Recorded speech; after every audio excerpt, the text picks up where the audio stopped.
Welcome to PA Centered, a podcast designed to help listeners be a part of the solution to end sexual harassment, abuse, and assault.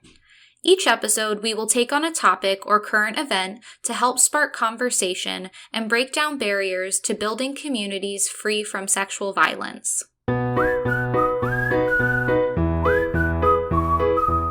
Hi, I'm Jackie Strom, the Prevention and Resource Coordinator at the Pennsylvania Coalition Against Rape. I'll be your host today as we're joined by LaQuisha Anthony, who was a guest on the podcast last summer as well, and we encourage you to go back and listen if you haven't had a chance yet. For those that don't know, LaQuisha recently was a keynote speaker at PCAR State Conference, and she is also the recipient of the 2021 Visionary Voice Award in Pennsylvania. The National Sexual Violence Resource Center, or NSVRC, offers the Visionary Voice Awards each April to recognize the creativity and hard work of individuals across the country who have demonstrated outstanding work to end sexual violence. We were honored at PCAR to nominate LaQuisha to receive this award for her work as an education and training specialist at WOAR, Philadelphia Center Against Sexual Violence, and for the work she does with survivors as the founder of V.O.I.C.E, which is Victory Over Inconceivable Cowardly Experiences. Welcome, LaQuisha. Hi, thank you for having me. We're so excited to be able to chat again. And so before we dive in, can you share a bit about the work that you do at both WOAR and V.O.I.C.E? Well, ultimately, I am doing a bunch of work surrounding sexual violence education, prevention, and advocacy. At WAR, I am a senior education and training specialist where I am educating anyone from pre-K to professional level in prevention education, everything under the umbrella of sexual violence. And at V.O.I.C.E, I am the founder of a network of survivors. And what we do is primarily support survivors through their healing process, connect them to different resources, and work with them to ultimately live their best lives after sexual violent experiences. Thank you. So at the PCAR State Conference, your keynote was titled Letters from the Trenches, Surviving the War While Black, where you shared your personal experiences and research to examine how crucial it is that we all understand the intersection of ending sexual violence and the oppression of marginalized communities in America. And one of the things you shared during your keynote was, we are currently at war against each other instead of fighting against the things that plague our society. And you asked us to think about whether or not the war was internal or external. So let's start there. Can you expand on what you mean by that? So ultimately, when we think about this war as being someone who holds multiple identities, it becomes a war that is external because of the oppression that is placed upon us, but then it also becomes a war that's internal because of that same oppression that hinders how we show up in different spaces if we're not careful. Ultimately, we are often faced with times where we can only come to the table with one identity, and being able to forge forward to walk into your authentic self in those particular spaces to show up with all of your identities, sometimes that's a challenge for individuals. And so one of the things I know you and I have talked about is that we are at war against white supremacy. Yeah, and I think that when we talk about at war with one another, that piece, that oftentimes people think that people of color are at war with Caucasian or white people, when in all actuality, we're at war against white supremacy, bigotry, and hatred, and those particular things that have been rooted and ingrained in specific cultures. And we want to shift that opposed to it being at war with the actual individual or a particular race. That makes sense. And I know you have a great way of being able to make this connection for folks who do this work, because we often work with survivors who have PTSD. So can you make that connection for folks about that external piece impacting them internally? So ultimately, thinking about when someone who is a survivor that has PSTD, PTSD, I'm sorry, when someone has PTSD, that is, and they have a moment where they're triggered. And that moment where you're triggered, that you feel that you are in this particular space that you were formerly in, when you, and in all actuality, you're not. But your body feels that way, your mind feels that way. It is the same thing for those who have different identities, that when you step into a particular space and you're not allowed to be able to show up as your authentic self, when you're not allowed to be able to come into that space with your full identity, and you have to choose on how you show up. Sometimes it's that external piece as well as the internal piece that actually comes forward, where it becomes kind of physical, where there might even be a rise of like anxiety. There might even be a rise of, you know, just very anxiousness. How do I show up? Can I say this? Can I say that? How do I wear my hair? How do I wear my clothes? Am I allowed to say this, or am I not allowed to say that? All of these particular experiences are gathered collectively together within an individual, and it oftentimes encompasses what that external war has done, and it's showing forth externally, but it's also happening internally as well. If that makes. Yeah, that definitely makes sense. So, in terms of ending the war or stopping the war, what is your advice for how we can do that? So ultimately, there are specific pieces that I gave within my keynote that I will give you again today, that were specific steps to help stop this war. Ultimately, is to recognize how oppressive structures impact how people show up in the world. Also, realizing that it doesn't mean that we're attacking someone, but ultimately that we're just acknowledging the structures that exist in society, and that hinders and impacts individuals in different ways. Um, Also, accepting the narrative of individuals. You can't change who you are in a person's story. And oftentimes we want to change that dynamic of who we are and what people see us as in their particular story. But if it's their story, then they can interpret it or have the perception that they have on their own. And we have to kind of accept where we fall in the narrative, and to kind of help navigate where we fall in the narrative later, opposed to where we fell in the narrative prior. Um, so ultimately, not getting upset about someone's truth. It's their truth. And I think when we honor that, and we honor the dignity of someone's truth, that we honor them. I also think that we have to ultimately recognize how access to privilege shows up, and how that impacts different individuals. I think we have to acknowledge our proximity to individuals, and how we might not be able to see certain things because of the proximity that we have or don't have. And that was something that I brought up in our keynote. Just really thinking about that, that if an event that you are someone who is operating in your own silo, you're unlikely to find those connections, or unlikely to be able to see those areas that are blind spots for you. And if an event that you have a blind spot in that nature, 9 times out of 10 speaks to the privilege that you possess.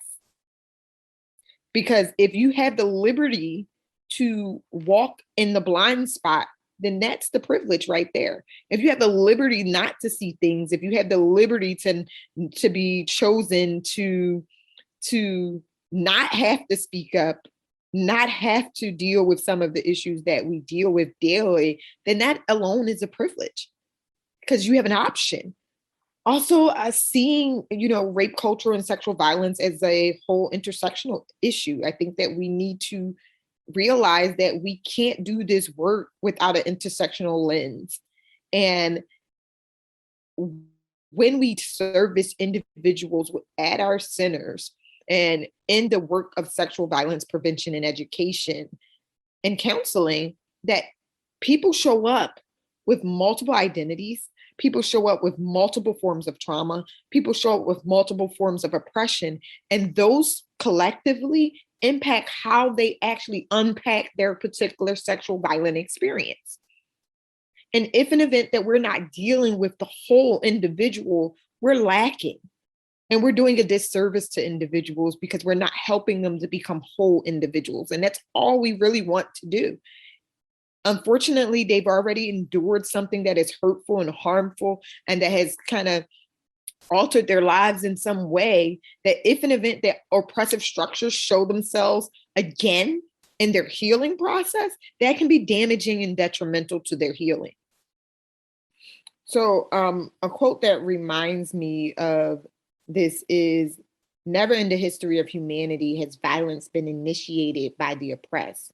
This quote by Paulo Freire is something that I came across while studying at Harvard, and it really made me think about how individuals respond to oppression. And if an event that responds to the oppression, which many might categorize as violence, it misses the point that oppression itself is violence. So who is actually initiating the violence that we're talking about if oppression is violence as well? So I think that we have to recognize and begin to look and view oppression as violence. It is violence against individuals who are actually being harmed by these forms of oppression. Right, just based on their identity or their perceived identity. Exactly. And how can we be individuals who are serving individuals to help them heal from some form of violence, but yet initiate violence against them? Yeah. Through oppressive structures that we allow to operate in, and that we perpetuate within our work, within our centers, within our structural systems that we adhere to daily. Yeah, it's such a great quote, and I hope many of our listeners take some time to reflect on it and think about what it means for our work.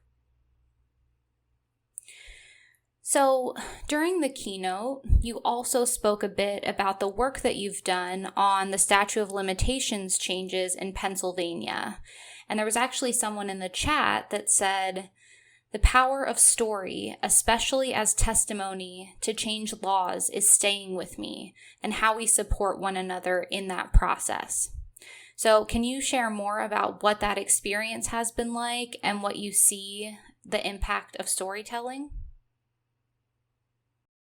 I believe that storytelling is a very valuable and powerful tool to creating change.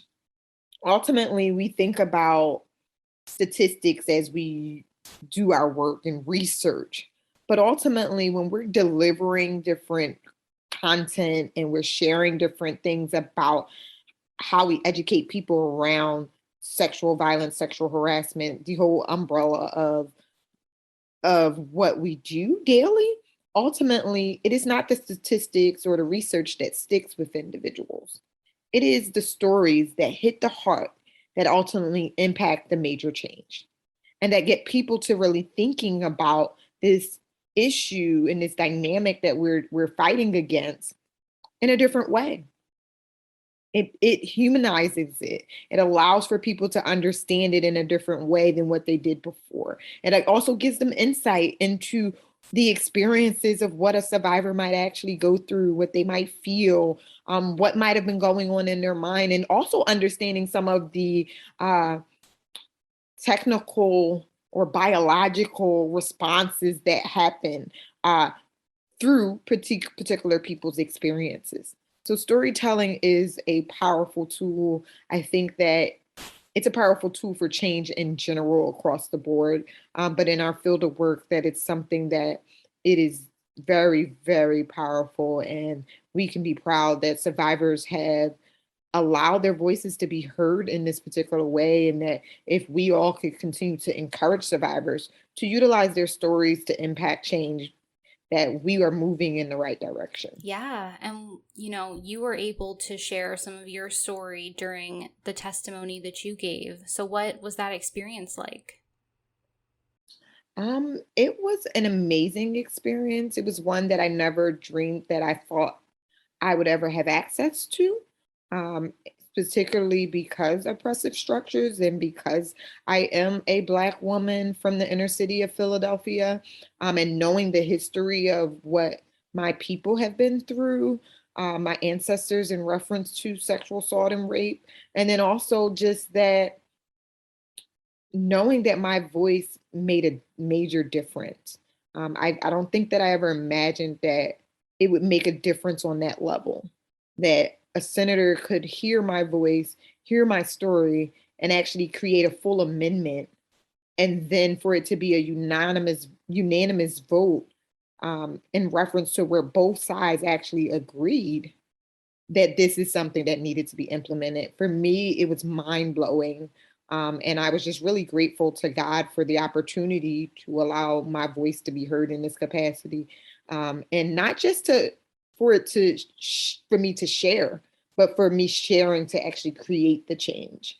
Um, and to hear my name mentioned on the Senate floor was something that I took with me, where I took every person of color, specifically every Black woman that have endured any form of sexual violence from slavery on, to that floor with me, because it spoke that their stories mattered, that I'm speaking from the experience of a Black woman. And granted, I can't speak for every Black woman, but there was representation. And for me, that meant so much to me to show up in that capacity and to represent in that way where you got to hear a Black woman's story, and that because I was the first doesn't mean that I'm going to be the last. And so you said that there was a unanimous vote after your testimony. Can you share with our listeners what the outcome was? Yeah, so it was a unanimous vote to change the statute of limitations for 18 to 23-year-olds, to give them access to be able to come forward civilly and criminally.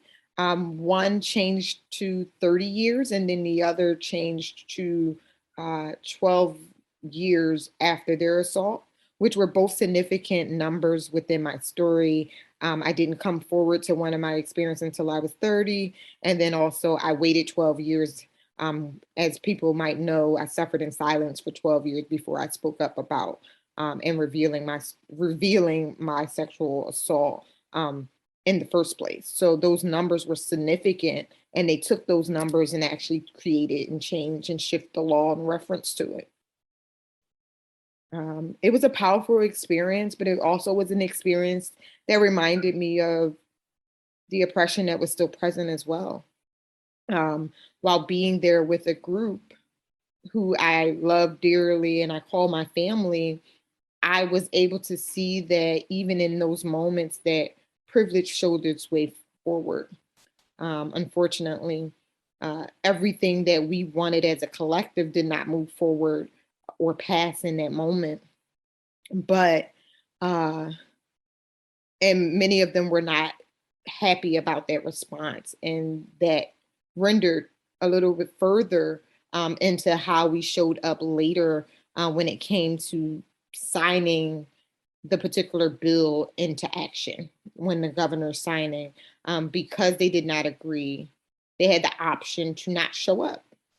For me, I was faced with that option. Whether do I show up and celebrate the victory that my name and my story was associated with, or do I stand with the rest of the survivors and not show up because there was a piece that still did not occur? So could I celebrate the progress? And unfortunately, I had to celebrate that progress on my own. None of them were able to show up with me. And I think that being able to have a choice, a true choice of whether you can show up or not, speaks to the privilege that you possess. In my situation, I don't feel like I really had a choice. If I chose not to show up, then that chose for me not to celebrate the victory and all that I just spoke with you in reference to that came along with that victory. And that also gave me the option to not be heard or seen. When in all actuality, when would I ever have that other opportunity to be heard and seen? Because Black women's stories are not heard or seen. And if they are, they're ultimately not taken serious. We know the statistics that Black women and girls, when they share, that ultimately they're not believed. They're not. So ultimately, we get the notion from this Georgetown study that Black girls need less nurturing and less protection, that Black girls are less supported and less comforted, and are deemed to be more independent and know more about sex and know more about adult topics. And these things follow us into adulthood. It's not something that actually disappears upon us becoming adults. So it was just very significant and important for me to be able to show up and to actually share my story in the way and the fashion that I did. While you were telling us about your experience, it was making me think what you shared earlier about some people have that privilege of not showing up, while others have to choose between their identities when they make a choice to show up. And so I know we wanted to talk a little bit more about how privilege shows up in the work that we do. Yeah, I think that idea that you're always heard and the idea that that you're always believed, or that you um, are valued, it's something that everybody does not have access to. And granted, I know that as survivors of sexual assault, that that's something that's common across the board. But think about it being another layer added to that. That's a barrier to being seen, being heard, being felt. All of these things which are human needs. So if we add an extra barrier to what the barrier already is in reference to the response to someone who's endured some form of sexual violent experience, and then you add the oppression over top of that. And then not just one form of oppression, but multiple layers of oppression that are collectively formed together that creates this tapestry over top of that individual from receiving their necessities. Imagine how that impacts an individual. Imagine how that individual is able to show up in the world. Imagine the internal war that happens because of the limited things that they have access to. That even if an event that I decide that I want to show up in a particular way, society says that I can't. White supremacy says that I can't. Oppression says that I can't. Racism says that I can't. Ageism says that I can't. All of the isms that we can think of that are multiple forms of oppression, all of these things say I can't show up and be all of me. Yeah, and some people have the privilege to not even think about that. Exactly. Yeah, it's reminding me of just that quote you were saying earlier, and the idea about like when we do have privilege, that it's easier for some people to push back because there's going to be less consequences for them because of how they're perceived and how they show up in the world. But we exist within that system that it can be harder for people who have multiple forms of oppression that they're fighting every single day to be able to show up because the consequences might be more dire. Definitely. So I think about this, and to put it in a practical way, we all go to work every day, right? If there are different forms of hierarchy in reference to our jobs, if an event that there is something happening amongst leadership, by you being an employee under that leadership, how often do you feel confident enough to speak up and out against leadership and the structures that are confined in your particular job? And if an event that you do speak up, how are you impacted when you do? So if you can't understand it from a race concept, understand it from a hierarchy concept when it comes to specific structures within your workplace. That if you don't feel comfortable in speaking up in those spaces, imagine with someone who has multiple identities, who are being oppressed in multiple facets. How can they speak up? How can we show up? How can we create change? And if you see the collective actions that have been happening across our country over the last year and a half, it's because many people are collectively coming together, and those voices are making a difference. It's not just one voice, but it's a whole community that is banding together to be heard. And even in that process, they're still misunderstood. They're still not heard. We still are fighting for ultimately equality, equity, fairness, humanity.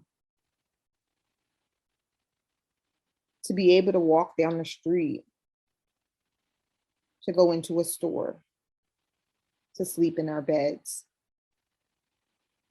ultimately to live a free life, and to think that we have come from a people who were not free,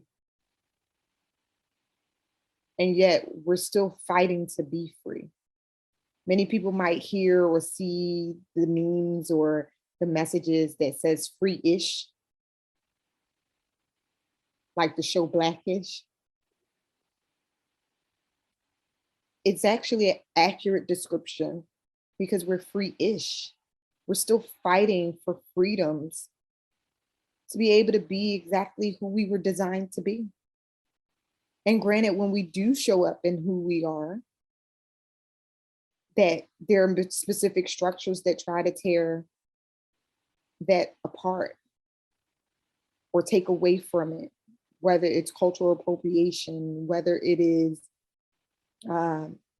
racism, whether it is us being gunned down in the streets, whether it is us not being believed and our voices not being heard when it comes to sexual violent experiences, whether it is fighting for a national holiday with Juneteenth just becoming a national holiday, when in all actuality, we just want to be free.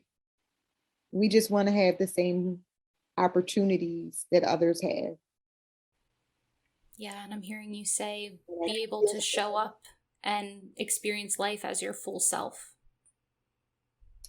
Yeah, and I think people don't recognize that there's a hindrance in how we have to be conscious of how we show up. Where it's though we're constantly challenged from what we wear, how we wear our hair, how we speak, and then not including those particular oppressive structures that impact the way that we obtain care,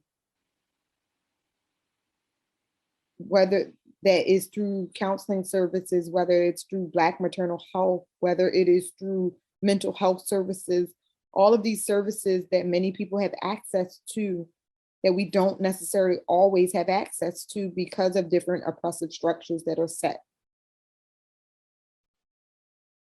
And I think that by us all working in a field that it's supposed to be a helping field, that we have to be conscious of the intersectional identities of other individuals in order for us to be able to grow and to end the war that is happening. It reminds me of the James Baldwin quote that I mentioned in my keynote, that precisely when you begin to develop a conscious You must find yourself at war with society. It is your responsibility to change society if you think yourself as educated. If we're educated individuals who are coming forward to educate, to support, to help survivors, then it is our responsibility to shift and to change society as we know it, to challenge the status quo, to become change agents, to recognize privilege, to move and operate in creating change, and to allow people to show up as their authentic selves, and to give space and to give voice to those experiences that are not like your own. What you're sharing now is exactly why you were the recipient of the Visionary Voice Award, because everything that you just shared are things that I know you do in your daily life, whether that's at work or outside of work. And one of the things I know I wanted to highlight is the Survivor Advocate Program that you've been working on to help other people use their voices in this way. So could you tell us more about that? Yeah, so that is my proud baby. It is a new program that we started at WAR in April, Sexual Assault Awareness Month. It is a pilot program where we decided to highlight survivors, mentor survivors, and also support survivors through telling their stories to advocate for change. And that can be in any capacity. And what we recognize is that, like I said before, that storytelling is a powerful agent of change, is a powerful tool for change. So because of that, we wanted to empower survivors and give them access to be able to have the tools, but also to utilize what they possess, which is their best tool, is their voice. And we've been working with them. We do a 5-week program where we educate them on what it means to be a public survivor and what that looks like, what it means to be an advocate. We give them insight into better self-care practices and different avenues and how you operate and move through telling your story, and different ways and methods that you can utilize in telling your story, and how they can actually create change with their particular stories. And then we have a full year mentorship portion of the program where we are with them for the entire year, developing them, preparing them for different opportunities that they might reach out and find, or that might come across our desk that we see that they might be beneficial in lending their voices to, and realizing that we need survivors driving the force of change when it comes to sexual violence work. I remember there was a time where being a survivor and working at an agency wasn't something that we talked enough about or that we valued. But ultimately, how do we create change is by honoring the voices of survivors and the experiences of survivors in order to create better methods, in order to create better avenues and access to care, as well as better ways that we are missing the gap. We can't serve a group that we're not listening to. So we can make a ton of decisions around what we think survivors need, but if we're not listening to survivors to figure out what they actually need, then we're doing a disservice. So this is another way where we can fill the gap, where we're finding out what survivors need from survivors, as well as empowering survivors to be in a lifelong relationship with our agency. Whereas though after you've done the counseling, after you've done specific things, here's another way that you can engage with this agency, and we can support you through another level of healing. And that, granted, being a public survivor is not something for everyone. It's not, everybody doesn't want to be an advocate. Everybody doesn't want to share their story, and that is quite okay. But there are people who feel like they want to do something, that their voices have power, that they feel like if I could actually just help another individual, then that might make me feel better about what I experienced. If I can give insight into what it looks like in this industry or that industry, if I can uncover things that, an experience that another survivor might not think that anyone else has, here's an opportunity for me to do that. And many of the survivors that we're working with feel exactly that way, where they're ecstatic about being able to share their stories because they believe that they're creating change. And it's not just big change. It is even change that is collectively happening amongst one another. For example, we have a gentleman in our group, and in that group, he's the only one that identifies as a man. He's a man, and everyone else identifies as a woman, or as she or her. And he thought coming into this particular group that he would not fit in because his experiences was not common with the experiences of a woman. And while we honor his differences, he found out that he actually does fit, that we all share some commonality. And that's what I wanted people to understand in reference to the keynote and in reference to all that we've been talking about, that we all share some type of commonality, and that we just need to begin to honor the differences of individuals. There's dignity in difference.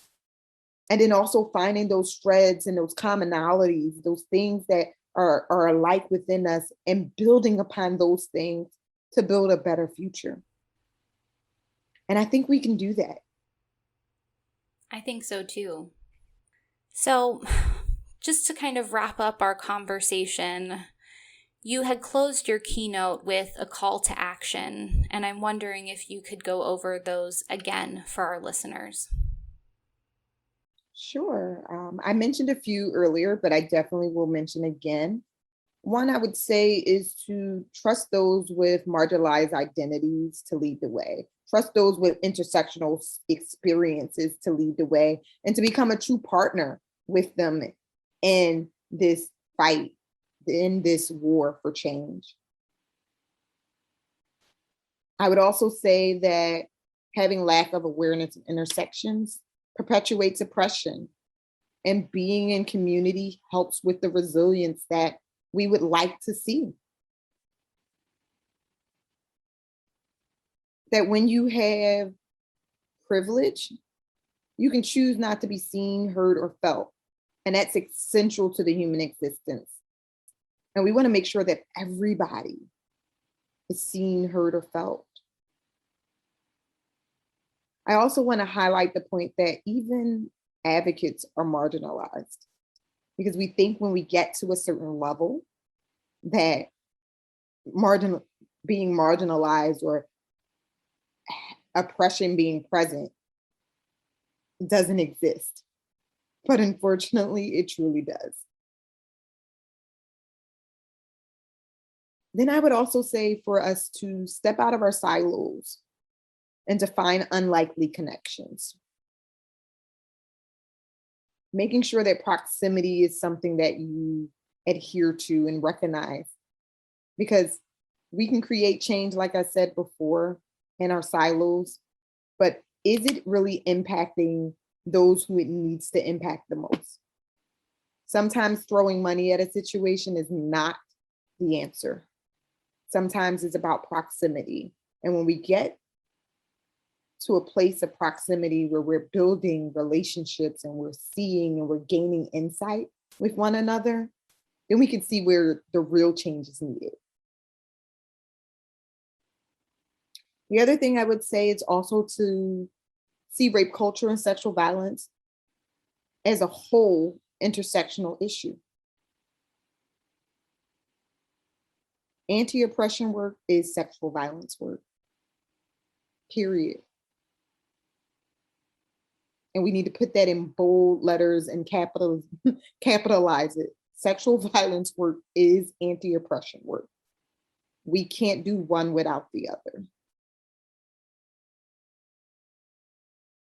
The other thing I would say is to know yourself. Join together and expand beyond your own cultural awareness. The more you know you, the more secure you are with you, the more that you can expand and to learn about someone else's cultural awareness. And also, don't force people to have to teach you about your privilege. Do the work, study, figure it out. And also, I'll say, and I'll challenge you with this last thing. Will you close the gap? Will you adjust so someone else can have access to freedom? Does it mean that you're losing something because you give someone else access to the same liberty that you possess? No, it does not. You can be a difference maker if you choose to be. And if you work in this field, it is definitely your duty to be a difference maker, to be a change maker, to be a change agent. I say that you can end the war. LaQuisha, thank you so much for joining us again on the podcast today. You are welcome, Jackie. It was definitely a pleasure to speak with you and to share things that I was able to share today. And I hope that having this conversation alone begins to create some change. That's all the time we have today, but thank you all for listening to this episode of PA Centered. You can learn more about V.O.I.C.E and WOAR in the episode description.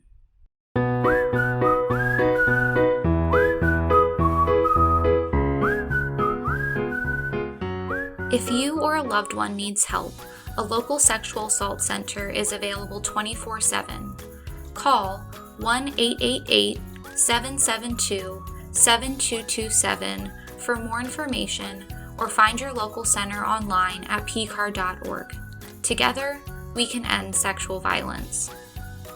Any views or opinions expressed on PA Centered by staff or their guests are solely their own and do not necessarily reflect the opinions of PCAR or PCAR's funders.